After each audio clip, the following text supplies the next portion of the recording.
ओम वंदे गौ मातरम। मित्रों, यह खाओ स्वस्थ रहो परफेक्ट डाइट प्लान आप सबका स्वागत करते हैं। मैं हूं प्रभा। चलिए, हमने पिछली वीडियो में जैसा कि आपको बताया था कि आप अपने शरीर में कफ पित्त वात की स्थिति क्या यानी कि आपकी प्रकृति कौन सी उसको पहचानें। तो आशा है कि आपने अपनी प्रकृति पहचानी होगी कि आपकी प्रकृति कौन सी है। तो मित्रों, आज हम आपको जो बताने जा रहे हैं त्रिदोष प्रभाव, यानी कि त्रिदोष किस किस चीज़ से प्रभावित होते हैं। यानी कि त्रिदोष पर मुख्य जो प्रभाव है वो ऋतुओं का पड़ता है और साथ ही स्वाद का पड़ता है, यानी कि टेस्ट का पड़ता है। तो आज हम आपको इसके बारे में थोड़ी जानकारी विस्तार से देंगे। आपको बताएंगे कि कौन सी ऋतु में कौन सा दोष इकट्ठा होता है बॉडी में, कौन सी ऋतु में उसका प्रकोप यानी कि उसके रोग दिखते हैं, सामने उभर के दिखते हैं, और साथ ही कौन सी ऋतु में उसका शमन यानी कि वो शांत हो जाते हैं। अब मित्रों, यहाँ एक शब्द कई बार कुछ लोग प्रयोग करते हैं, नाशक, यानी कि कफ नाशक, पित्त नाशक, वात नाशक। मित्रों, नाशक शब्द का प्रयोग नहीं करना चाहिए, क्योंकि नाशक का मतलब होता है उसको नष्ट कर देना। त्रिदोष यदि नष्ट कर दिया जाए तो आप समझ सकते हैं कि बॉडी बैलेंस में नहीं रहेगा, और ये त्रिदोष जो है वो हमारे बॉडी को चलाता है। इसलिए इसका सम होना जरूरी है, इसका नाश होना आवश्यक नहीं। नाश हुआ तो हमारा बॉडी भी नाश हो जाएगा, इसलिए इसका शमन होना चाहिए, यानी कि कम हो जाएगा तो उससे भी रोग बढ़ जाएंगे। इसलिए हमें इस बात का ध्यान रखना है कि हमें कोई भी चीज़ को, त्रिदोष को शमन करना है, ना कि नाश करना है। अब मित्रों, पहले मैं आपको ऋतुओं के हिसाब से बता दूं, ऋतुओं के अनुसार हमारा कफ पित्त वात क्या करता है, और उसके बाद मैं आपको टेस्ट के अनुसार भी बताऊंगी। चलिए, यदि हम नॉर्मली दुनिया में देखें तो 3 ऋतुएं कही जाती हैं, एक गर्मी, दूसरी वर्षा, तीसरी सर्दियाँ। सामान्यतः सर्दी कम ज़्यादा कहीं अधिक कम होती रहती है और वर्षा भी पड़ती रहती है। अब वो बात अलग है, कहीं बर्फ़ की बारिश होती है, कहीं पानी की बारिश होती है, सब अलग अलग है। पर हाँ, मोटा मोटा ये 3 ऋतुएं होती हैं मित्रों। अब इन ऋतुओं के हिसाब से हमारा कफ पित्त वात प्रकोपित होता है, शमन होता है, वगैरह वगैरह सारी चीज़ें होती हैं। अब यदि भारत के परिप्रेक्ष्य में देखा जाए, भारत के हिसाब से देखा जाए तो मित्रों, भारत में आयुर्वेद जो है वो 6 ऋतुओं को विधान करता है, यानी कि भारत के आयुर्वेद में 6 ऋतुएं मानी जाती हैं, जिसमें हम बता दें वसंत, ग्रीष्म, वर्षा, शरद, हेमंत, शिशिर, ये 6 ऋतुएं हमारे यहाँ होती हैं। अब वसंत और ग्रीष्म जो ऋतु है ये गर्मियों की ऋतु कही जाती है, यानी कि इसको हम यदि महीनों में पकड़ें, अंग्रेजी महीनों में पकड़ें तो मार्च अप्रैल वसंत का महीना, मई जून ग्रीष्म यानी कि गर्मी का महीना कहा जाता है, यानी कि गर्मी ही है पर हाँ ग्रीष्म ऋतु कही जाती है। वहीं उसके अगली जो ऋतु आती है वर्षा और शरद ऋतु आती है। तो इसमें मैं यदि महीने में बताना चाहूँ तो आपको जुलाई अगस्त वर्षा ऋतु और सितंबर अक्टूबर ये शरद ऋतु होती है। अब मित्रों, शरद ऋतु के नाम पे कई बार लोग ठंडी की ऋतु समझ लेते हैं। यहाँ ठंडी की हल्की हल्की शुरुआत होती है, पर यहाँ गर्मी भी कई बार अधिक होती है। आपको यदि सही तरीके से बता दूं तो जो पितृपक्ष है वो हमारा शरद ऋतु में ही आता है, और कहा जाता है कि पितृपक्ष में भयंकर गर्मी होती है। इसलिए आप समझ सकते हैं कि शरदी की ऋतु नहीं है, हाँ इसका नाम है शरद, इसलिए हम इसे शरद ऋतु कहते हैं। अब आगे बढ़ते हैं। शरद ऋतु के बाद हेमंत और शिशिर, ये सर्दियों की ऋतु आती है। अब हेमंत और शिशिर जो महीने गिने जाते हैं, हेमंत के लिए नवंबर, दिसंबर और जनवरी, फरवरी शिशिर ऋतु कही जाती है। तो मित्रों, इस अनुसार ये हमारी ऋतुएं बनती हैं। अब इन कौन सी ऋतु में कौन सा दोष संग्रह होता है और उसके बाद प्रकोपित होता है, उसके अगली ऋतु में उसका शमन हो जाता है। अब आप बोलेंगे ये होता हर साल होता है? जी हाँ मित्रों, हर साल होता है। अब ये कैसे होता है मैं आपको वो भी बताऊंगी। चलिए, हम सबसे पहले हमारे ऊपर ऋतु है वसंत ऋतु। वसंत ऋतु की बात करते हैं। वसंत ऋतु में नवरात्रि आती है, जिसे हम चैत्र नवरात्रि भी कहते हैं। जो होली के बाद जो नवरात्रि आती है, होली के 15 दिन बाद, उसे वसंत नवरात्रि कहते हैं। तो मित्रों, वसंत नवरात्रि के आसपास यदि आपने देखा हो तो होली के आसपास जो लोग हैं उनको कफ की समस्याएं ज्यादा होती हैं। कफ की समस्याएं क्यों होती हैं मित्रों? क्योंकि हाँ, जो शिशिर ऋतु यानी जो सर्दियों की भयंकर जहाँ सर्दी होती है, उस ऋतु में हमारे अंदर जो कफ संचित हुआ, पित्त नहीं, कफ जो संचित होता है वो संचित होने की ऋतु है। उसके बाद वसंत ऋतु में उसका प्रकोप होता है, कि वो अंदर से उसके रोग निकलते हैं। और ग्रीष्म यानी कि जहाँ गर्मी पड़ती है, भयंकर गर्मी पड़ती है, उसके बाद उसका शमन भी हो जाता है। तो कफ की ऋतु है वो वसंत ऋतु है, कफ प्रकोप होने की वसंत ऋतु प्रकोप की ऋतु कही जाती है। तो यहाँ वो रोग मिलते हैं। इसलिए हमारे यहाँ शिशिर ऋतु में कि जनवरी फरवरी में यदि आपको पता हो तो तिल गुड़ खाने का रिवाज है। क्यों है मित्रों? यदि तिल गुड़ आप खाएंगे तो आपके शरीर के जो कफ के दोष हैं वो शांत रहेंगे, ताकि आपको यहाँ समस्या ना आए। पर कुछ लोग इस चीज का प्रयोग नहीं करते, अनजाने में नहीं करते, किसी को अच्छा नहीं लगता, कुछ सब अलग अलग होता है, तो उनको ये प्रकोप ज्यादा परेशान करते हैं। तो आप इस बात को समझेंगे। और इसी ऋतु में होता है, शिशिर ऋतु में, कि मालिश आदि अधिक करनी चाहिए। सर्दियों की ऋतु में कहते हैं ना, मालिश करो, अच्छा खाओ, तो उससे आपको शांति रहेगी। पर हाँ, कई बार आप गलती करते हैं तो ये समस्या वसंत ऋतु में आपके सामने आ जाती है। अब मित्रों वसंत ऋतु में जो समस्या आती है उसके बाद ग्रीष्म में उसका शमन हो जाता है, शांत हो जाता है। पर ग्रीष्म ऋतु में जो भोजन आता है, जैसा भी आपने देखा होगा आम वगैरह आते हैं, तो उस समय आम आदि खाने से जिसको जोड़ों के दर्द आती है, यानी वात की प्रॉब्लम है, उनका वात यहाँ संग्रहित होता है, यानी कि ग्रीष्म ऋतु में वात का संग्रह होता है। और वही वात वर्षा ऋतु होते ही, यानी कि बारिश होते ही प्रकोपित होता है। यानी कि वर्षा ऋतु में यदि आपने देखा हो तो जोड़ों में दर्द बहुत भयंकर होता है, लोगों को जोड़ों में दर्द पीड़ा सताती है, परेशान हो जाते हैं। और ऐसी स्थिति में कहा जाता है कि भाई पकोड़े खाओ, भजिए खाओ। और भजिए खाओ किसके? तेल के। कौन से तेल के? घानी के तेल के। घानी के तेल के पकोड़े क्यों खाने चाहिए? क्योंकि घानी का जो तेल है मित्रों वो वात शामक होता है, वात को शमन करने के लिए तेल सबसे अच्छी औषधि है। और उसमें भी मैं आपको आगे जब तेलों पे बताऊंगी तब उसके बारे में विस्तार से चर्चा करूंगी। तो इसलिए वर्षा ऋतु में वात शमन के लिए पकोड़े आदि खाए जाते हैं और ऐसा भोजन लिया जाता है। और इसमें वात जब बढ़ता है मित्रों उस समय पेट भी ठीक से साफ नहीं होता, इसलिए वर्षा ऋतु में एक विधान और किया जाता है कि भाई व्रत करो, कम खाओ, एक टाइम खाओ। आपने देखा कुछ लोग एक टाइम खाते हैं, सावन भादों एक टाइम खाते हैं, कुछ लोग कम खाते हैं, क्योंकि हलन चलन ज्यादा होता नहीं है तो जोड़े जाम होने लग जाते हैं। ऐसी स्थिति में वात रोग परेशान करते हैं। अब आगे बढ़ते हैं, अगली ऋतु आती है शरद ऋतु। तो मित्रों जब शरद ऋतु आती है धीरे धीरे जो वर्षा ऋतु में वात प्रकोपित होता है वो धीरे धीरे शमन होने लग जाता है। पर हाँ, जिनको वात ज्यादा परेशान करते हैं कि जिनको पेट साफ नहीं होता उनको जोड़ों के दर्द 12 महीने रहते, क्योंकि वो वात की प्रॉब्लम उनको हमेशा बनी रहती है, ये उनके लिए विशेष प्रॉब्लम होती है। पर हाँ, जो हमने बताया कि जो वर्षा ऋतु के कारण जो स्पेशल वात प्रकोप से होता है वो इतना ही रहता है, पर जिनको ज्यादा हो जाता है फिर वो हमेशा बना रहता है। अब जिनको शरद ऋतु में क्या होता है मित्रों, पित्त जो हमारा दोष है ना वो वर्षा ऋतु में संग्रहित होता है। जो तेल वगैरह पकोड़े वगैरह खाते हैं ना उसमें पित्त संग्रहित हो जाता है, वो शरद ऋतु में प्रकोपित होता है। और वो शरद ऋतु के बाद वो होता क्या, उसमें जिनको शीत पित्त आदि की समस्या है, जैसे कि मेरे जैसे लोग हैं जिनको गर्मी बढ़ जाती है, उनको वर्षा ऋतु में बहुत ज्यादा संभालना पड़ता है। वो हमारे वात को हम शमन करने के चक्कर में कहीं पित्त ना बढ़ा लें, इसलिए हमारे जैसे लोगों को अधिकांश वर्षा ऋतु में घी का ही सेवन करना होता है। इसलिए यदि आप मेरे डाइट की वीडियोस देखेंगे, वीडियो डिस्क्रिप्शन में एक प्लेलिस्ट दी है रस रसोई, इसमें आपको मेरे डाइट के वीडियो मिल जाएंगे।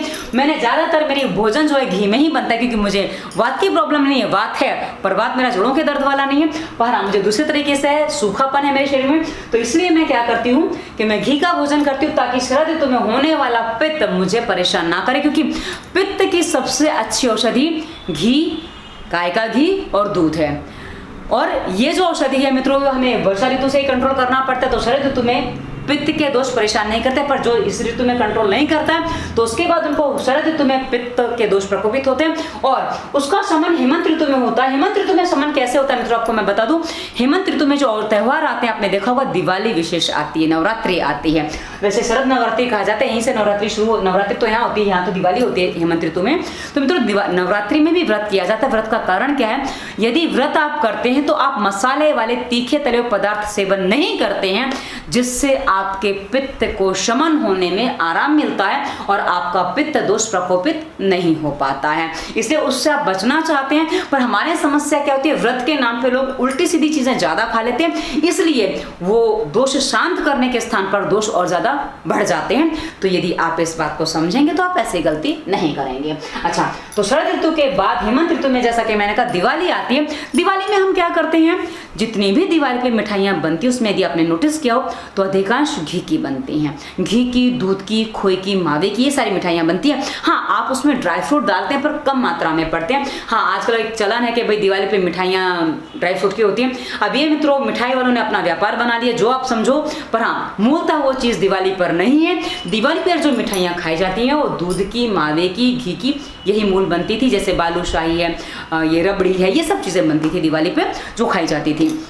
तो मित्रों आप समझ सकते हैं कि आप यहाँ हेमंत ऋतु में आपका पित्त जो है वो शमन करने की स्थिति आती है। और एक बात मैं जो बताना भूल गई पित्त के लिए, शरद नवरात्रि के बाद एक शरद पूनम आती है, आप जानते होंगे। और शरद पूनम पे ही आपको एक विशेष प्रयोग बताया जाता है जिसमें कहा जाता है कि आप खीर खाइए, खीर का सेवन करिए। चांदनी रात में रखी हुई खीर आपको खानी होती है। कोई लोग दूध पोहा खाने की बात करते हैं, कहीं खीर की बात होती है, वो भी पित्त को शमन करने का ही एक तरीका होता है। और वहीं आपने देखा हो तो शरद नवरात्रि के आसपास, यदि आप नवरात्रि के आसपास देखें जहाँ बरसात खत्म होती है और ये दिवाली आने की तैयारी होती है, उस समय भी रोग काफ़ी होते हैं। और वहीं व्रत भी आते हैं। उसका कारण इतना ही है ताकि आप जो संक्रमण काल से गुजरे, जो ऋतु बदलती है उसको संक्रमण काल कहा जाता है, तो उसकी परेशानी शरीर को कम परेशान करें, इसलिए शरद नवरात्रि का व्रत करना चाहिए। पर व्रत तरीके से करना चाहिए, उस पर भी हम आगे आपको वीडियो देंगे कि व्रत में क्या खाएं क्या ना चाहिए, थोड़ा समय लगेगा पर आपको वीडियो अवश्य देंगे। अब हेमंत ऋतु में आ गया कि भाई आपको क्या करना है,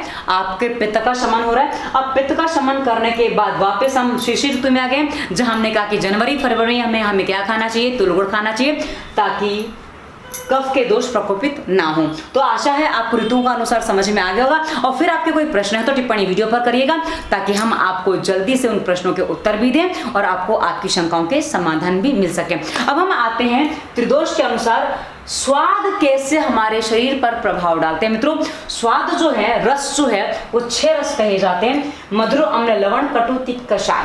अभी इन्हीं क्रम में हमें याद रखने होते हैं क्योंकि इनका क्रम से धातु पौष्टिकता कम होती चली जाती है। यानी कि ये सबसे मधुर रस जो है वो धातु पौष्टिक कहा जाता है और वहीं कषाय रस सबसे निकृष्ट कहा जाता है धातु पौष्टिकता के लिए। इसलिए हमें इसी क्रम में इसको समझना होता है और यदि हम इस क्रम में इसको समझेंगे तो उसके साथ हमें वात पित्त कफ पित्त समझना आसान पड़ेगा। इसलिए मैंने आपको क्रम में लिखा है ताकि आपको समझ में आए। चलिए हम सबसे पहले स्वाद क्या है वो जान लें और हमें कैसे पता चले कि कौन सा स्वाद है वो भी हम बताएंगे आपको। सबसे पहले हम बात करते हैं मधुर रस की। मधुर रस क्या होता है? मधुर बोलने में ही अच्छा लगता है। अब यदि आप किसी बच्चे को, छोटे से बच्चे को जो अभी छोटा सा है, 4-6 महीने का है, जिसको अभी कोई रस आप खिला सकते हैं, ऐसी स्थिति में आ गया है, उसकी जीभ पे मीठा रस रखिए, उसकी जीभ पे कोई भी मीठी चीज़ रखिए, वो फटाफट, छोटा बच्चा फटाफट उसको खा लेता है, मतलब उसको अच्छा लगता है। और ये बच्चे, हाँ अपवाद में कुछ बच्चे ऐसे होते हैं जिनको कुछ अलग टेस्ट भी अच्छे लगते हैं, पर हम उनकी बात नहीं करें, एक सामान्य बच्चे की हम बात करें। क्योंकि मैंने ऐसा भी सुना है, कल ही बात हुई थी मेरी किसी से, तो बोले हमारा बच्चा खट्टा बहुत अच्छे से खाता है, उसका खट्टे में मुंह टेढ़ा मेढ़ा नहीं बनता। तो ऐसे बच्चे अपवाद में कहे जाते हैं। अच्छा, तो मधुर रस से बच्चा कैसा मुँह बनाएगा? एकदम आराम से, सीधा आराम से खा लेगा, उसको कोई तकलीफ नहीं होती है। उसके बाद आम्ल यानी कि खट्टा रस। खट्टा रस यदि बच्चे की जीभ पे रखा जाए तो एकदम ऐसा मुंह बनाएगा, एकदम हिल जाएगा बच्चा, ऐसा लगेगा ऐसा करेगा, तो समझिए खट्टा रस है। बच्चा आपको बड़े अच्छे से एक्सप्रेशन देता है, मैं आपको एक्सप्रेशन के साथ ही बता रही हूँ ताकि आपको समझ में आए। कई बार क्या होता है ना, जीभ पे कैसा लगेगा उसमें आप शब्द समझने में गड़बड़ कर लेंगे तो गड़बड़ हो जाती है, इसलिए मैं आपको एक्सप्रेशन बता दी कि भाई कैसा महसूस होता है। उसके बाद लवण यानी कि नमक। नमक जो रस यदि बच्चे की जीवा पे रखा जाए तो बच्चा कभी कभी उसको खाता है, कभी कभी निकाल देता है। यानी कि मीठे के बाद बच्चे को खट्टा अच्छा लगता है, पर नमक सभी बच्चों को अच्छा लगे ये आवश्यक नहीं है, तो वो कभी कभी आएगा ऐसा थोड़ा मुंह बनाते हैं टेढ़ा मेढ़ा, कभी खा लेते कभी निकाल भी देते हैं। आपने देखा होगा नमकीन चीज़ बच्चे जल्दी नहीं खाते हैं। आगे बढ़ते हैं। उसके बाद स्वाद आता है कटु। अब कटु और तिक्त में थोड़ा सा भेद है मित्रों, हिंदी के कटु तिक्त में और संस्कृत यानी कि आयुर्वेद के कटु तिक्त में थोड़ा सा अंतर है। कटु यानी कि यहाँ पे आता है चरपरा, यानी कि जिसे हम मिर्ची के नाम से जानते हैं। जी हाँ, कोई भी मिर्ची का स्वाद वो कटु होता है। तो मित्रों कटु रस यानी कि चरपरा रस बच्चे की जीभ पे रख दो तो बच्चे को सीधा सुई जैसा चुभेगा, यानी कि रोएगा सीधा। यदि बच्चे को आपने तीखा खिला दिया, तीखा यानी कि यहाँ तिक्त नहीं कहूँगी, तीखा यानी कि चटपटा खिला दिया, चरपरा खिला दिया जिसमें मिर्ची हो, बच्चा सीधा चिल्लाएगा, रोएगा और उसको आंसू भी बहेंगे और उससे पसीना वसीना भी आ जाएगा कि उसको सुई जैसी चुभती है तीखा खाने से। तो मित्रों आप समझ सकते हैं। अब यहाँ हमने बात की तिक्त रस की। तिक्त क्या होता है? तिक्त यानी कि कड़वा, जिसे हम हिंदी में कहते हैं, कड़वा तो हमने कटु में ले लिया है, सॉरी थोड़ा यहाँ भ्रम हो जाता है। कटु यानी कि चरपरा जैसा कि मैंने कहा, और तिक्त यानी कि नीम करेला जैसा, जिसे हम हिंदी में कड़वा कहते हैं। तो मित्रों नीम करेले जैसा स्वाद यदि बच्चे की जीभ पे दिया जाए वो जल्दी नहीं रोएगा, पर उसको स्वाद अच्छा नहीं लगेगा, वो टेढ़ा मेढ़ा वाह वाह वाह ऐसा सब मुँह बनाएगा, टेढ़ा मेढ़ा मुँह बनाएगा, ऐसे करेगा, तो समझ लीजिए कड़वा रस है। और उसके बाद आता है कशैला रस। कशैला रस किसे कहते हैं मित्रों? कषाय रस वो होता है जो आपको बता दूं तो जामुन की गुठली कभी आपके मुंह में दब गई हो, आपको उसका स्वाद पता होगा। वैसे ही आपने आंवला कभी खाया हो, आंवले में एक स्वाद खट्टा होता है, जो दूसरा स्वाद जो होता है ना वो कसेला होता है। वैसे ही फिटकरी का स्वाद यदि आपको पता हो, जिसमें जीभ में एकदम कहते हैं ना कि फीलिंग अलग बदल जाती है, वो टेस्ट यदि बच्चे का तो बच्चा अजीब सा मुँह बनाएगा, तो मान लीजिए कसेला रस है। ये हमने आपको रस की मोटी मोटी व्याख्या बता दी कि कौन सा रस है ये। अब मित्रों इनमें कौन कौन से पदार्थ आते हैं यदि उनको हम विस्तार से जाने तो बहुत बड़ा विस्तार है मित्रों।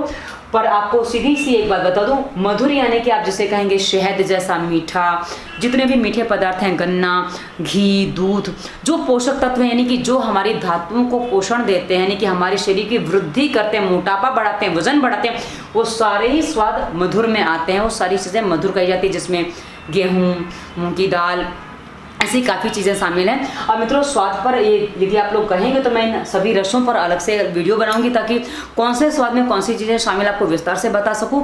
इसमें ही बताने जाऊंगी तो बहुत लंबा, करीब 2 घंटे का वीडियो बन जाएगा, इसलिए मुझे उतना लंबा करना नहीं है, बहुत शॉर्ट में करने की कोशिश करती हूँ, इसलिए कभी कभी बोले की गति भी बढ़ जाती है। तो चलिए, मधुर में वो आ गया। अम्ल जो है ना, खट्टा मित्रों, मधुर से कम धातु पौष्टिक होता है, जैसा कि मैंने शुरुआत में आपको बताया था। उसके बाद लवण, उससे कम धातु पौष्टिक होता है, और जिसकी धातुएं क्षीण हो जाती हैं वो कारण होता है कटु तिक्त कषाय, यानी कि जो कड़वे कसेले पदार्थ ज्यादा खाते हैं उनकी धातुएं क्षीण हो जाती हैं। इसलिए अब आपको मैं प्रकृति के अनुसार बता दूं तो मित्रों, कफ प्रकृति वाले लोग आपने अधिकांश देखोगे तो मोटे तगड़े होते हैं, यानी कि वजन ज्यादा होता है, उनके शरीर में आलस वगैरह होता है, जैसा कि मैंने पहले ही बताया आपको। तो जो कफ है वो मधुर, अम्ल, लवण, ये 3 रसों के साथ बढ़ता है, यानी कि जिसको कफ अधिक है उसको मधुर, अम्ल, लवण ये रस नहीं खाने चाहिए। कफ के दोष बढ़े हुए हैं तो उनको शांत करने के लिए कटु तिक्त कषाय, यानी कि 3 कोई भी दोष बढ़ाते हैं और उसके बाद जो 3 बच जाते हैं वो उसका शमन, यानी कि उसकी शांति करते हैं। तो कफ दोषों के लिए मधुर, अम्ल, लवण ये बढ़ाने के लिए जिम्मेदार है, तो कफ का शमन कटु तिक्त कषाय ये 3 रस करेंगे। ये आपको स्पष्ट हो गया होगा। वैसे ही मित्रों, पित्त दोष जो होता है ना, पित्त दोष जो बढ़ता है वो अम्ल, लवण, कटु यानी कि खट्टा, नमकीन और चरपरा खाने से पित्त दोष बढ़ता है। ध्यान से सुनिएगा। वही मधुर, तिक्त, कषाय, देखिए पित्त जो है 3 शामिल नहीं है, तिक्त, कषाय इसे मैंने लिख के रखा है ताकि आपको आसानी से दिखाई भी दे सके। पित्त जो शमन होता है, मधुर, तिक्त, कषाय से पित्त का शमन होता है, यानी कि पित्त शांत होता है। वहीं यदि वात को देखा जाए तो कटु तिक्त कषाय खाने से वात बढ़ता है, जैसा कि हमने पिछले वीडियो में आपको बताया था। वात वाले प्रकृति वाले लोग एकदम दुबले पतले होते हैं, पित्त वाले थोड़े सामान्य होते हैं और कफ वाले मोटे तगड़े होते हैं। इसका मतलब आपको समझ में आना चाहिए कि हमने क्या बताया था आपको। तो वात प्रकृति वाले जो लोग हैं वो कटु तिक्त कषाय खाने से वात रोग बढ़ते हैं। तो वात के शमन के लिए लवण, अम्ल, मधुर ये रस का सेवन करना चाहिए। यानी कि अब आप समझ सकते हैं कि वात और कफ और वात मिश्रित हो जाए, कफ और वात यदि आपका विकृत हो जाए तो उसकी चिकित्सा कितनी कठिन हो गई, क्योंकि कफ जिनसे बढ़ता है वात उनसे शमन होता है, और वात जिनसे बढ़ता है